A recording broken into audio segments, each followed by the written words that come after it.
Hey, this is Artiasta from B Sharp and C. So today I want to do a video of an artist that I saw recently. I went to see Minus the Bear here in Orlando, and the opening act for him, or for that band, for them, was Bayonne or Bayonne. I don't know how to pronounce it, and I just don't have the mental energy to try to figure it out. So Bayonne was the opening act, and great stuff, really great stuff. And it's funny because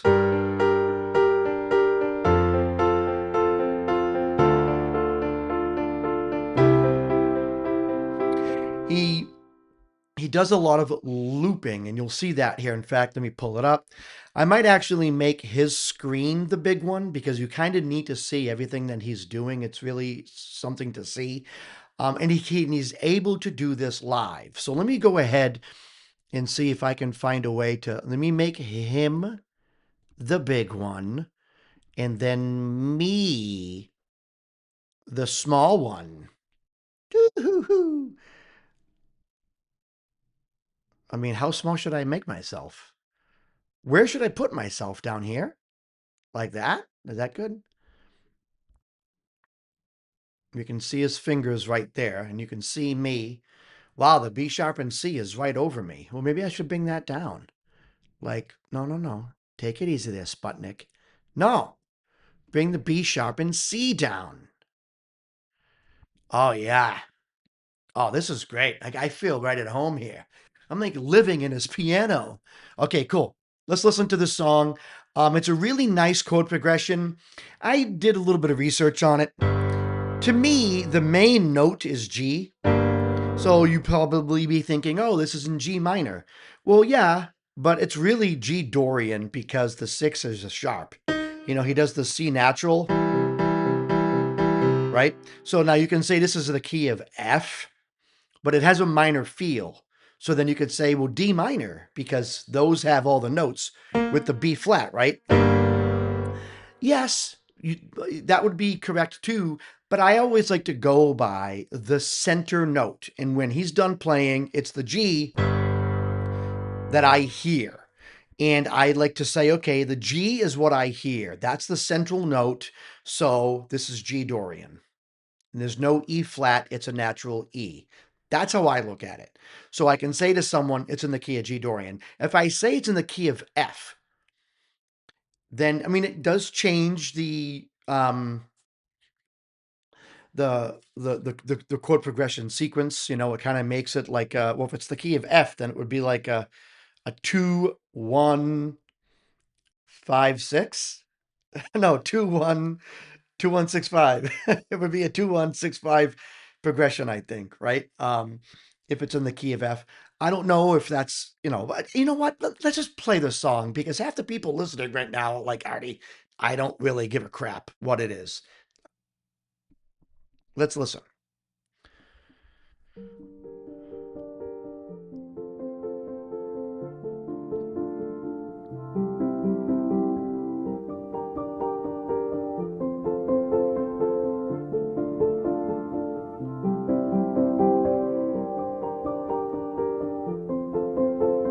So he loops that, right? It's like an 8-bar loop. Then he does the guitar, 8 bars. But I believe the last 4 bars are the ones that were looped, not the first 4. Nice. Just 4-bar bass line.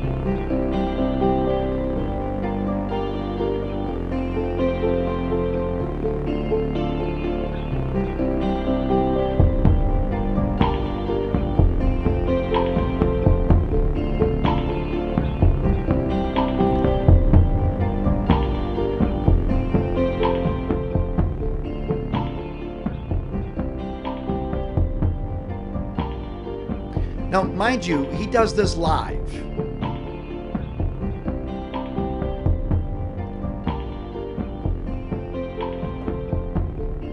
Man, even the drum That tom drum is panned.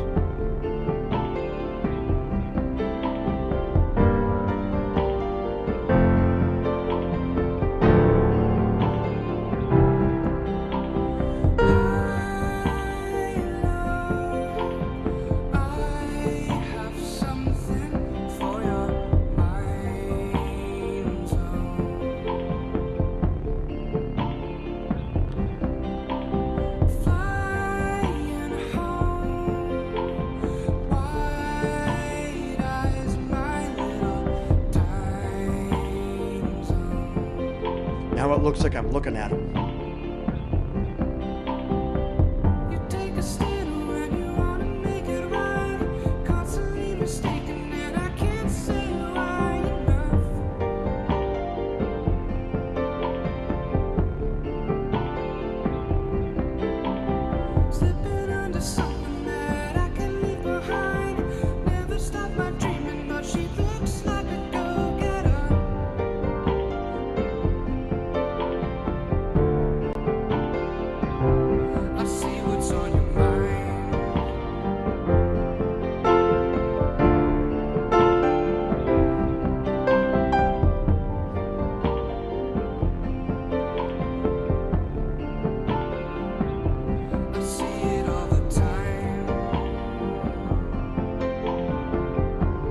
Four chords.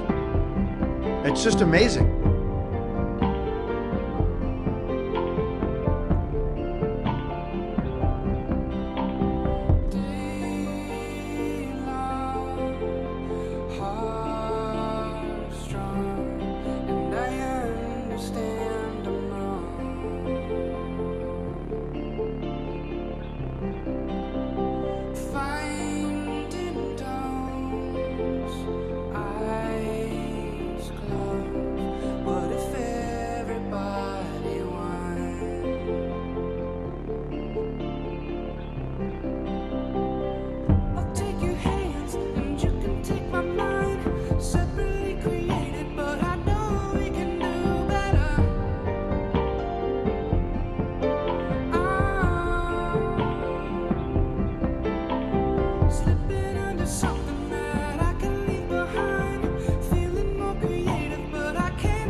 So, how do you make a song out of G minor,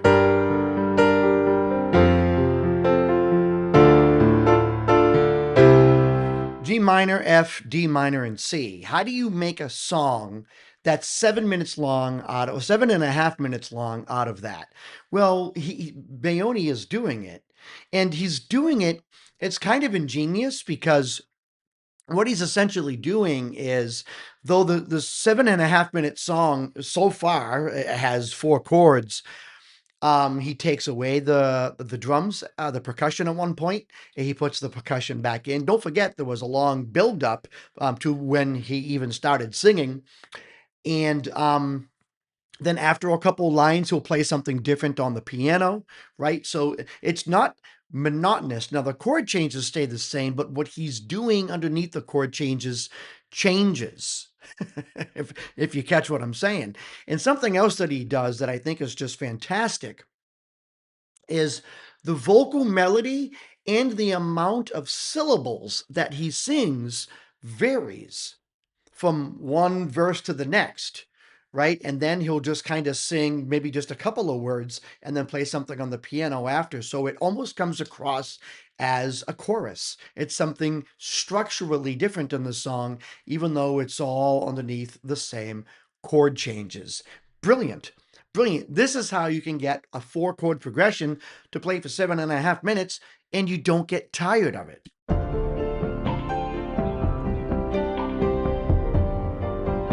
Even this right here, what he's doing on the piano breaks the monotony. I think I got it right. And then that, I think I got it right. So it acts as like a chorus or a post-chorus. It acts as something different from just the verses, even though we're still listening to the same 4 chord progression.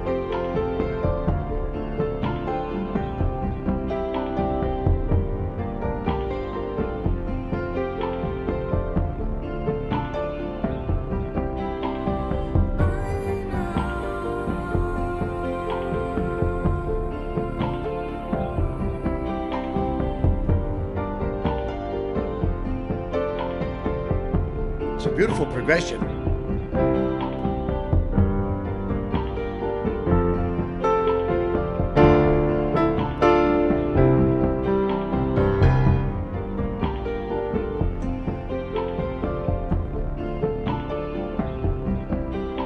What's he doing?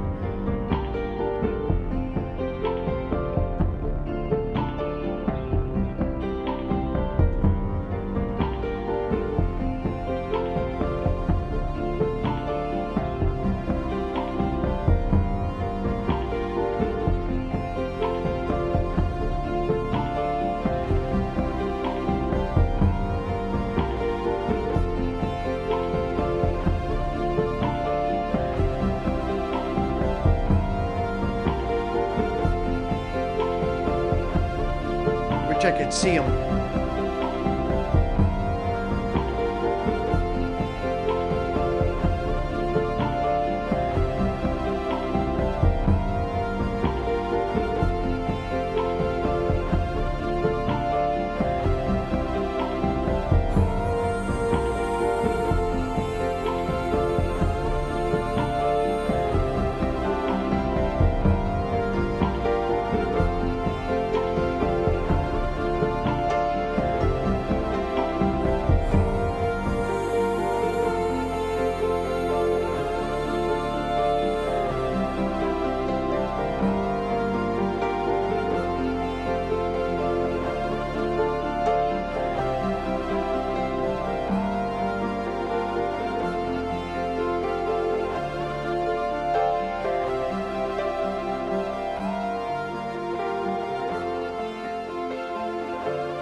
Beautiful.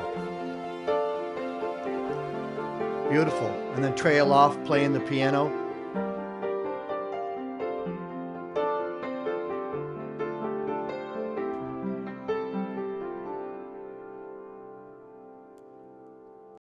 Great. Fantastic stuff. Fantastic stuff. And when I saw him live here in Orlando, come on. When I saw him live, oh God, this is so annoying. I'm pressing the button and then I'm going up. All right. When I saw him live in Orlando, a bunch of stuff went through my mind because b- loopers, people who loop, and believe me, if you subscribe to his YouTube channel, I'll put his page underneath. But people who loop deal with a very big challenge. And trust me, I know because I've been getting into looping lately and I've been creating songs. In fact, my last two songs were created because I started off looping and then realized, oh, I like how that sounds. So then I just made them songs. Um, Loopers have a unique challenge, and that is not sounding repetitive, not sounding monotonous. And it can be very, very difficult, especially if they're in the middle of a very open and fluid looping session where they maybe don't know. Like when he performed live in Orlando, I feel like he had a very good idea as to how he was going to do everything, even though he was still performing live. I believe he had it kind of sketched out in his head. I wouldn't doubt it if he had an iPad with notes on it to kind of let him know, kind of give him a little bit of a direction. Maybe not. I don't know if he did. I didn't see one, but I wouldn't doubt it at all if he had notes up there. But when someone is looping and it's a little bit more free, it's very fluid. You don't have an outline, a very solid outline as to what you're doing. Guess what you need to do sometimes? Think. You have to think, okay, I just played G minor to D minor or G minor to C minor. Now, do I want to do D major or D minor? How do I want to resolve this? What do I want to do? Okay, now that I did that, what instrument do I want to add? And while the person who is looping is thinking, the music is playing in the background. And sometimes, if it's a 4-bar loop or if it's an 8-bar loop, sometimes you end up allowing a full 4 bars or 8 bars to play with no instruments being added. So now that's a full 8 bars of music that was just like the 8 bars previous to it. And sometimes the listener can get fatigued. Like this is a little bit too repetitive. But Bayonne doesn't do that. He's got a very, very, very good idea as to where he wants to go. He looks like someone who's been doing it for a very long time. And he really seems to kind of be diving into this type of music creation. And the fact that you have someone who's looping, doing full songs with lyrics and a vocal melody, um, and choruses and bridges and all this. When you have that, when you're actually creating a whole entire arrangement based on looping, and you're even using vocals, you're singing, you're making songs with the looping, then you're very comfortable with the looping. And I can see that here. He's got it down to a science, and it was really something to see. Now, I went there to see Minus the Bear, and Minus the Bear is a great band. But I walked out of there saying to my friend, I said, I liked the opening act. I related to him in a big way, multi-instrumentalist, I can never say that word, but like me, who plays guitar, piano, trumpet, and saxophone. It's over there. Um, I understand that the desire to create music on your own, right? One thing I don't do that he does, he plays percussion really well, and I just use loops and synthesize sounds and not what's it called if it's not a loop? My brain is not working today. I have to think fast. It's like live looping. You've got to be on your toes.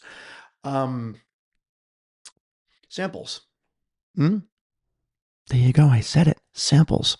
So there are times that when I'm doing my live loops that I will use loops, drum loops, or samples, and then create things with the keyboard or whatever. So, anyways, I think this dude's awesome. I'm dying to see what else he does. He looks super dedicated to music, and I would guess that he has a splendid career of music creation ahead of him. Dying to see what else he does. Even though he's not the same genre as Stick Figure, he reminds me a little bit of him. Just kind of doing everything yourself, putting it together and doing everything yourself. I can see him in a couple of years, maybe even changing his genre and experimenting with other types of music because I feel as though as I watch him, I feel as though he's a true artist. He's a true creator, and he's only going to get better the more he does. So, anyways, I'll put his information down below so you can go ahead and subscribe to his channel. Let me know what you think of his music. Let me know what you think of my video of his music in the comment section below. This is Artie Astor from B Sharp and C. Keep it groovy.